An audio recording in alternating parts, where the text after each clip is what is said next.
Hello and welcome to our channel. In this tutorial you will learn how to create and delete WhatsApp status. WhatsApp has a status feature similar to Instagram stories.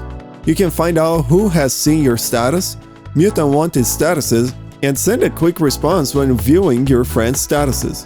Here's how to post a WhatsApp status. Go to Status tab and tap the camera icon or the pencil icon next to My Status. The difference between the two is that with the pencil you can type a status text without having an image as a background. We'll be posting a photo with the text on it, so tap on the camera icon and pick a photo from your library. Here you can add stickers, text, or draw over the image similar to Instagram.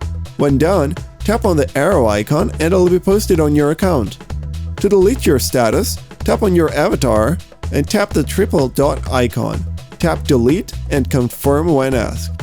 That's it. Like promised, it's very similar to Instagram stories. Keep in mind these statuses expire in 24 hours and won't be available after that.